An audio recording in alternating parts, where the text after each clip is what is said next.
मध्य प्रदेश आशा सहयोगी श्रमिक संघ के तत्वाधान में फूलबाग चौराहे पर 15 मार्च 2023 से लगातार जीने लायक वेतन की मांग को लेकर के आशा सहयोगी सभी लोग यहां अनिश्चितकालीन हड़ताल पर बैठे हुए हैं।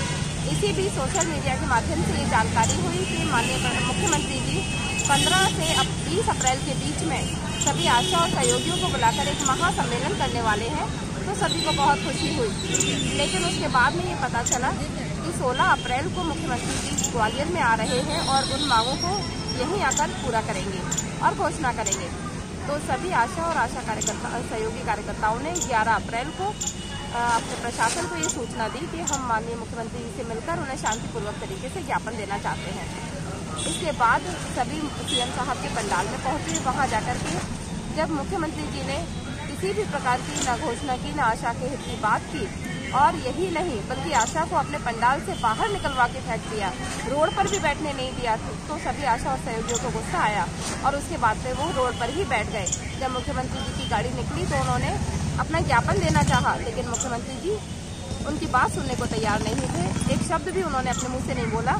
तो उसके बाद में उन्होंने प्रशासन को ये निर्देश भी दिया कि जिन आशा और सहयोगियों ने मेरी गाड़ी को रोक लिया है, मुझे ज्ञापन देने की कोशिश की है, उनके खिलाफ FIR की जाए, उन्हें नौकरी से हटाया जाए। और मुख्यमंत्री जी के निर्देशन में ही ग्वालियर प्रशासन ने आज आशा कार्यकर्ताओं पर FIR दर्ज की, जिनमें से एक नाम मीनक खान का है। ये हमारे सामने मीनक खान बैठी हुई है और ये मीनक खान उस दिन मुख्यमंत्री जी के पंडाल में उपस्थित नहीं थी, बल्कि इनका रमजान का महीना चल रहा है और ये अपने रोजा रखने के कारण से उस दिन पंडाल में नहीं गई कि इतना धूप है, इतना गर्मी है, वहां जाकर के कहीं ऐसा ना हो कि इनकी तबीयत खराब हो जाए, तो ये अपने घर पर ही थी। लेकिन सीएम साहब का इतना सख्त निर्देश था कि प्रशासन ने आनंद फानन में झूठे सच्चे सारे नाम जहां से जैसे इकट्ठे कर पाए उनके सबके खिलाफ धाराओं के तहत, IPC की धाराओं के तहत मुकदमे दर्ज किए। और यहाँ से भी उनका मन नहीं भरा तो उन्होंने ग्वालियर CMHO मनीष शर्मा जी को ये निर्देश दिया और मनीष शर्मा जी ने आशा कार्यकर्ताओं को नौकरी से निकाले जाने का स्पष्ट आदेश निकाला। उन्होंने कहा कि आप कुछ तारीखों में अनुपस्थित पाए गए या आपका कार्य संतोषजनक नहीं पाया गया, आपको निर्देशित किया गया है। वो ये भूल गए कि जिन तारीखों का आपने उल्लेख किया है वो तारीखें तो हमारे हड़ताल और आंदोलन के बीच की है। हम आपको विधिवत सूचना देकर के हड़ताल में बैठे हैं। 15 मार्च को जो हड़ताल प्रारंभ हुई है उस हड़ताल की विधिवत सूचना हमने भोपाल NHM में भी जाकर 27 फरवरी को दी है। समस्त जिला कार्यालयों में, समस्त जिला CMHO कार्यालय में दी गई है। तो फिर आपने उस हड़ताल के दिवस की, हड़ताल की अवधि की वो तारीख है अपने आदेश में कैसे सम्मिलित कर ली। ये तो एक सोची समझी साजिश है।